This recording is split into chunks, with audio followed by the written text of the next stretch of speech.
Hello everyone. The title of today's episode is Holy Experiences. And of course, this holy is a very holistic holy experience.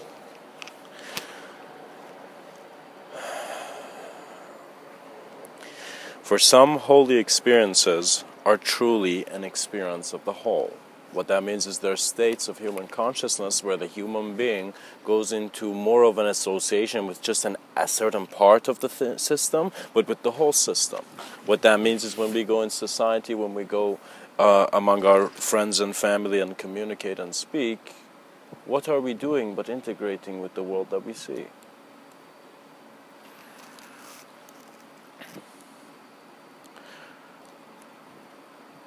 For this whole is a sense of a holistic moment, and when we observe the nature of our moment of being, really just how you are alive, you see that it's as if everything, like a funnel where liquid is poured in, is going into that one sense of duality where all the considerations are coming from. It's as if we took infinity and duplicated infinite times, and when we're looking at one part of that duplicate system, we begin to see that we have always been infinite. And so where has the eyes of man led when his breath has led the way?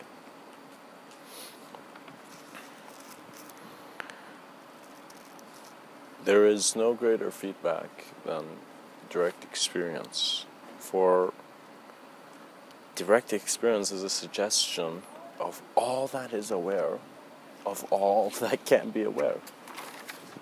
So really, it's not about you getting a certain guru from the Himalayas, but rather seeing that as you are alive, you are clear based on how naturally you are alive. For it seems that most of us are trying to do things, so we're trying to increase the doing, but when you begin to see why there needs to be that much doing, you see it's for a sense of being. But it's as if we are not satisfied with our being, and so we are trying to recreate it in a way we can understand, but it's as if the understanding is of a multidimensional nature. So you're a multidimensional being, regardless of how much you're trying to touch the infinite through one dimension. And in a sense, the best thing you can do is just, as naturally as how a wind spontaneously appears, begin to see that all sight is here. So when excitement comes and it's suggesting many worlds of, fantastic fantasy, you must orient yourself immediately with here. So look around you and realize that this physicality is present, and as it is present, we can acknowledge greater senses of space and time, greater experiences of space and time. But your nature is beyond space and time. Don't forget this. So what this kind of means is that I can stand here, I can visualize myself being in many types of rooms, and God knows how many rooms we've built in our cities all around the world. So I can visualize myself in one room, but I also know I have an ability to get out of this room and go to the other room. So if I have an ability to, from this room, go to another room, that means that ability is transitioning in a place where it's in neither of those rooms. So the intelligence is beyond. And of course, this does not come as if it's a statement you've been waiting for your whole life. It comes as if it's a knowing that has always been with you, but you just needed to see.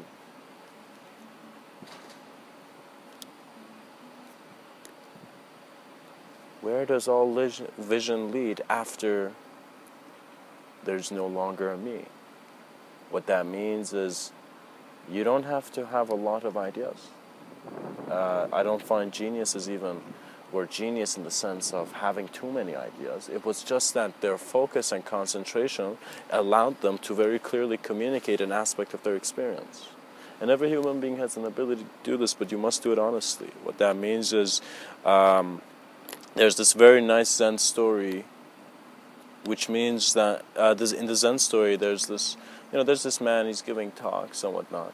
And as he's giving talks, he is, in a sense, he doesn't know if he's realized, but when he speaks, others are like, wow, this guy looks like he's realized. So what happened is that this man had a group of people join around him, and these people who joined around him suddenly said, "Hey, man, we want to be your disciples. You seem to know, you know." Then this guy get rid of this whole Zentel thing and try to say it again.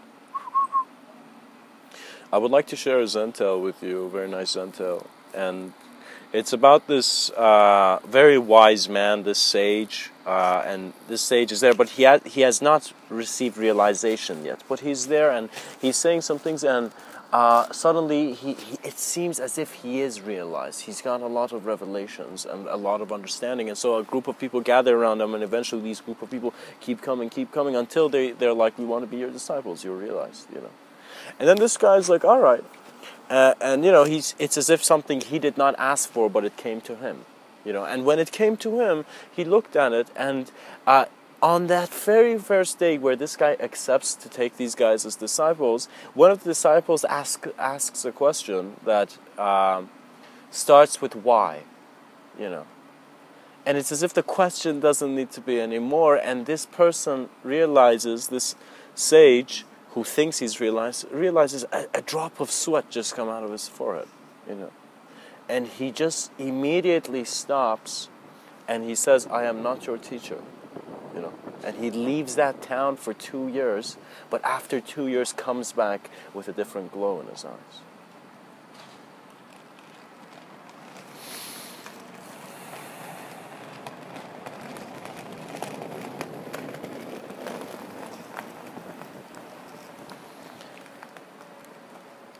And this is all suggesting that you don't want to, above all, you know, waste your own time, you know.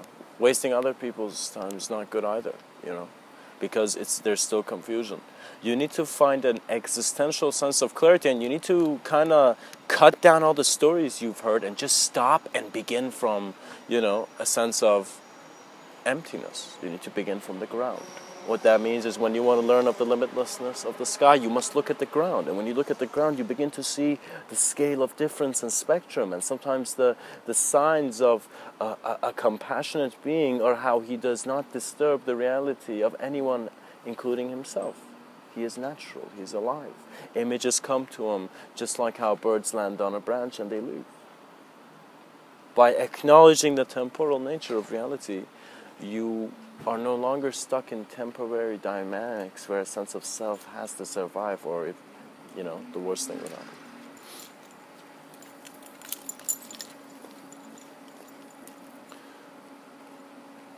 When you look at why you're surviving, if that does not change, you're not evolving. And that change has to be an infinite change. So what that means is when I look at humanity, when I see one problem, I don't just see one problem, I let it amplify. It's as if when one problem comes into the awareness of an aware being. And of course everyone is an aware being, but are you aware?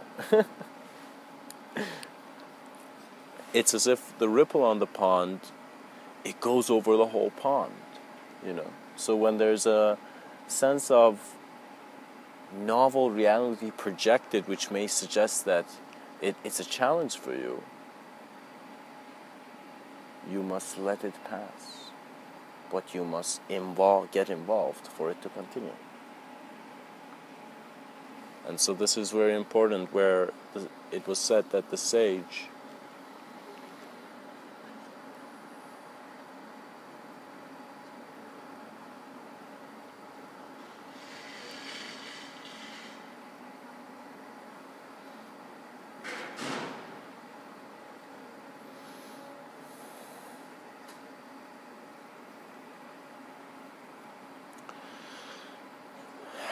a wise sage said a long time ago, and of course I saw this on YouTube, you know, but it was from a few years ago, and this yogi said you have two choices in your life. You can either trust life or not trust life.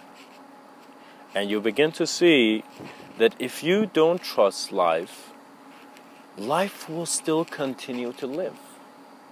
So the sense of trust or lack of trust, or the sense of fear or non-fear, is an artificial attention to a reality that is never you. For that is how you have gone through the suffering you have gone through and continued through.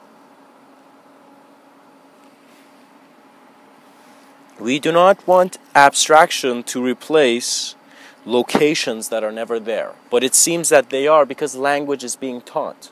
Images are, in a sense, being kind of taken into your conditioning, you know. There are many people I've spoken to and many environments I've walked in, and so all of these have an influence in how these words are coming to you now.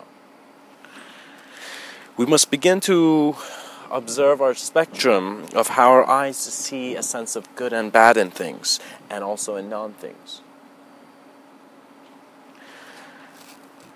And to kind of not be pulled by our own reflection. And what that really means is that your reflection is every form you're aware of in your moment of experience.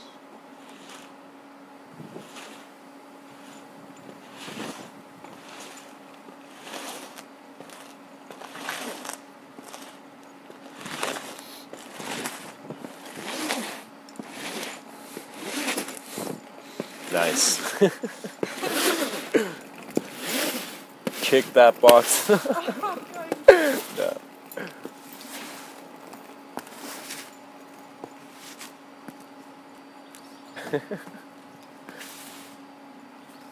That's inspirational. It's only got clothes in it. Hang in there.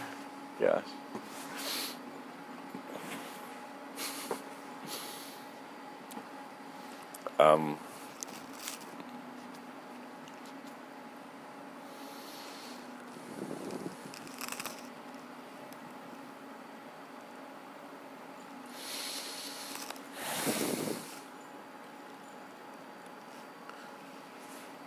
Pretty much what was happening there was that someone literally in front of me was just kicking a box, and it was a box they're taking out of their, I guess, room here, you know, the accommodation I'm staying at, and they were just kicking it in front of me, you know. And I think it's a very important thing in regards to a holy experience to kind of see you need to kick the box. And whether it's a box on the ground filled with stuff you don't want to carry with your hands, or it's a box of space and time you're looking in regards to whether you're an external or internal viewer, or the simultaneous acknowledgement of both in a very graceful, omnipresent manner, all experiences of change are holy, and they are also holy with a W as well, you know. So in other words, in the union that is this integrative flow of understanding, to in a sense be untouched by any sense of suggestion, you begin to see that's what nature has always been doing. That togetherness implies the separateness.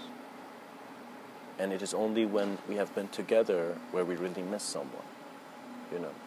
So you must make it real for you that you are together with humanity. You must make it real for you that you are together with every idea that a human being has to confront. And none of us have to confront each other's ideas alone. That's the beautiful thing of a society. You know, that's the beautiful thing of culture, in the fact that there are different life forms, you know. Not different life forms, but different points of existential attention, different lives, you know. And as beings with their unique design come together, they recognize together they are part of the information for a greater formation.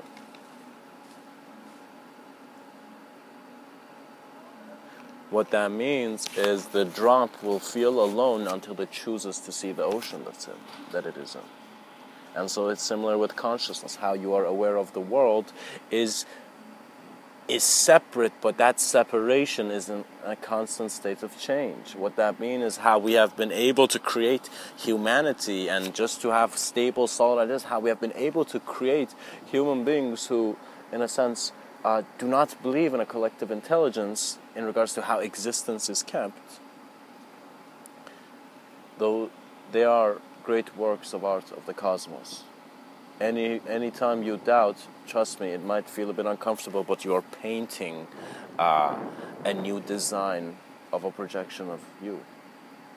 So we need to really realize in our systems of understanding things, we've gotten a lot of calculation, we've been given numbers and words.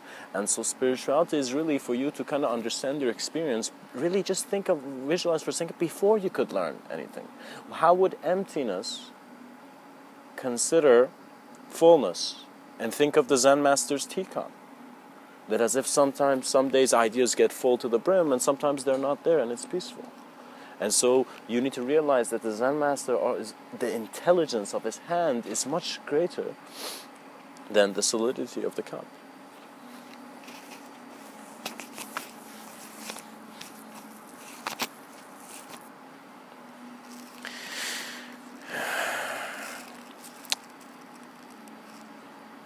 And you'd kind of see that when you're looking at the self-reflective nature of man, it is only us who have kept the consideration and have solidified ideas to the degree that we have come to consider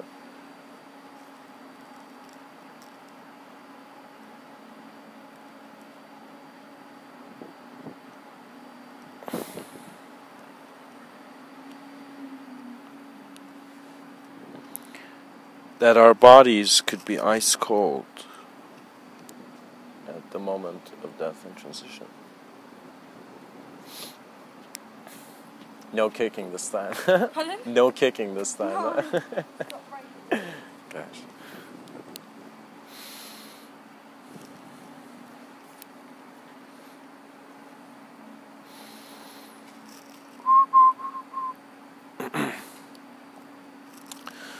Maybe go a few statements back from the reflection part and kind of begin with this.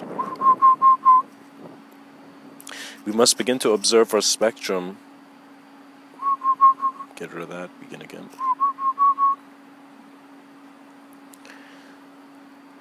And when consciousness considers solid ideas, it is shaping a sense of it's as if in a temporal manner we create ourselves individually and then also can observe that individuality be deconstructed, and we're getting sad about our own creation.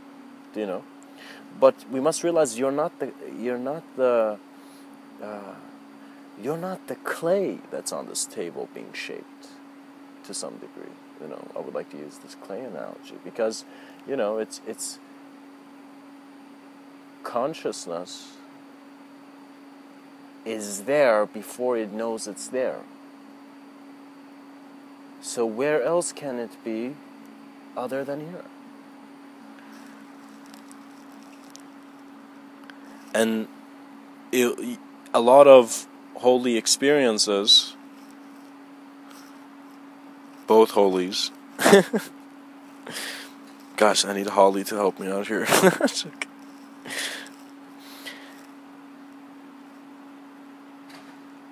Aspects of your moment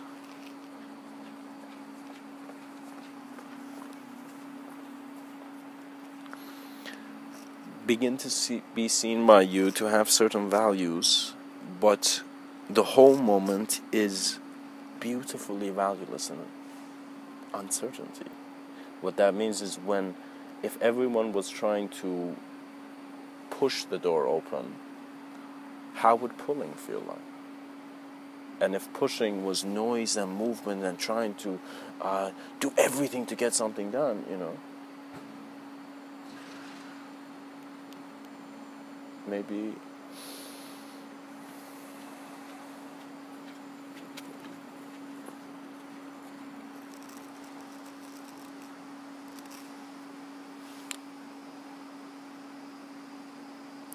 you should see what being pulled feels like, but not being pulled towards an objective or subjective view.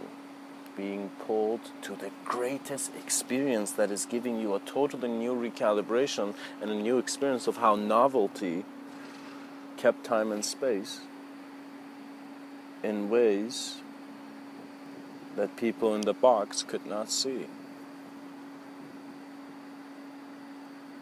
that there has always been training outside of the boxing ring.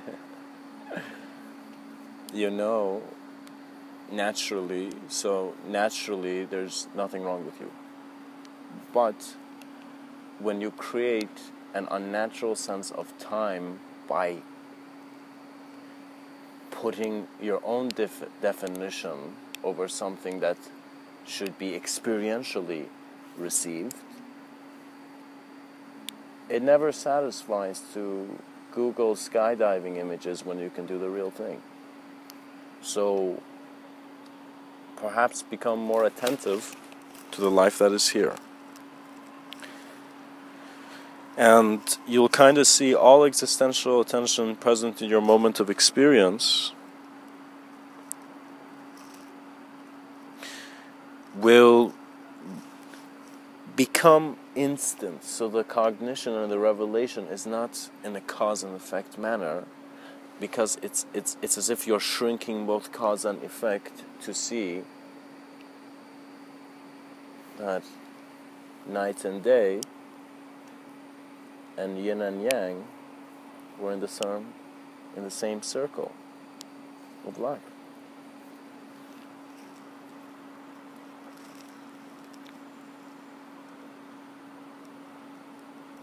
And to be honest, there is no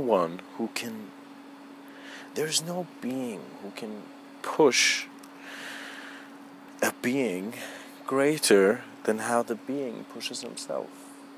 What that means is your ability is in how much you're allowing life to be life. Your incapability is in how you are not allowing life to be life. And that means ideas seem to be rationalizing when we just needed to water the seeds.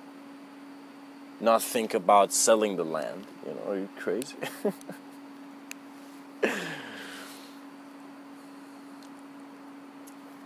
In other words, what I mean by that is that we must begin to cultivate a responsibility to our nature of being. I'm not telling you to go outside and hug trees, even though that's pretty cool to do, but do it intuitively and synchronistically based on how your alignments and just how it would become a new step to a new view. There's no insanity, there's no weirdness, there's only comparison through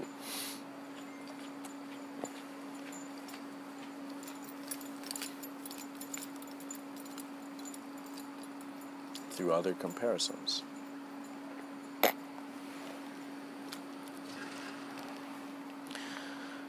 What that means is people have compared things before, and that's how language is a tool for man, made by man. But we are beyond the words that are trying to touch stars. For how are those words being seen?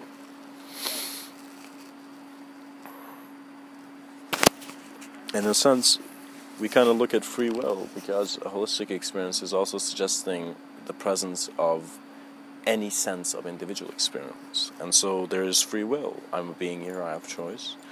And where do all these choices go?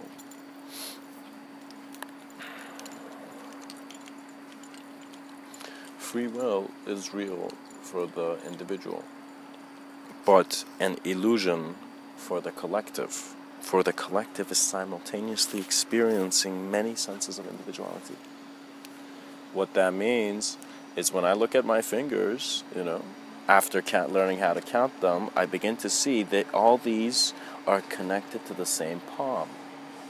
What that means is every human moment of experience is connected to the same palm of existential manifestation, and the palm is the plane of existence. So just like how we have 5 fingers, it's as if these 5 individuals are within the plane of existence that is the palm.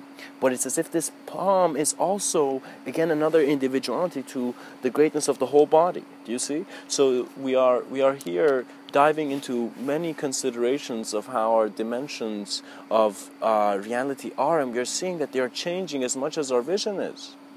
Every time our eyes look at something else, it's as if new information has come to join the family of every information we've ever gotten, or all that can be remembered. And in a sense, your memory will advance, and Mr. Within finds heal itself if you don't think that you're a thinker, if you don't constantly project this idea that there is someone forgetting. When you begin to see who is forgetting, you would see that there is no remembrance, because individuality, or an individual conscious technology such as language, which is of course a catalyst for man, is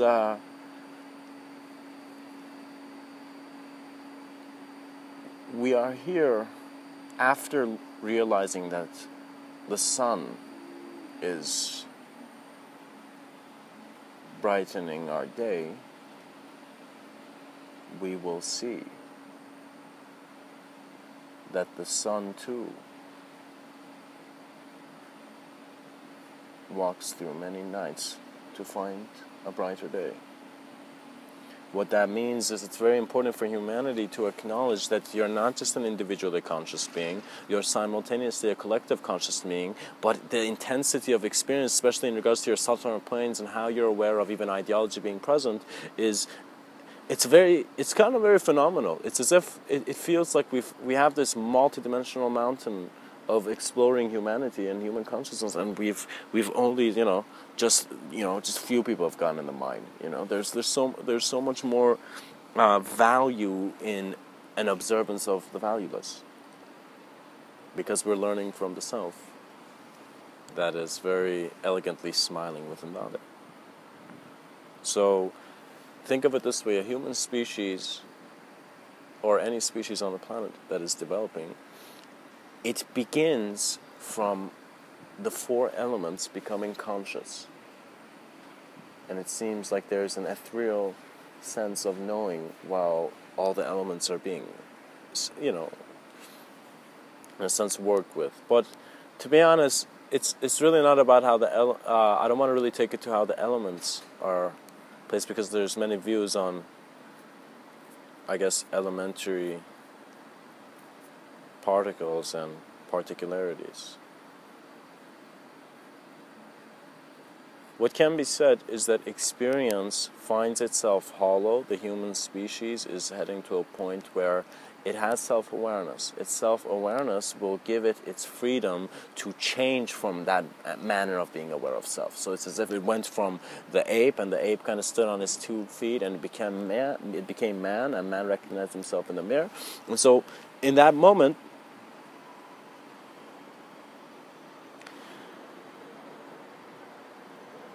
in actuality, the ape recognized itself in the mirror, and it became man, and man will recognize himself in the mirror of all life that is suggesting a spectrum of duality to be the unified experience. You are the answer to all your problems, and immediately when you realize this, you will see you always had the existential allowance to be free before freedom could be taken. What does that mean, freedom is being taken? Do you know? It is only when domination has made you into a certain shape that you begin to fear the shapeless. But if the earth can stand in absolute emptiness, so can man. If planets can continue their orbits, so can man.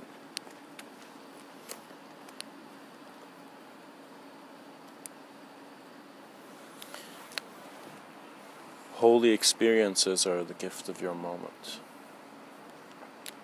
And so your divinity is present within every breath. Much blessings and namaste.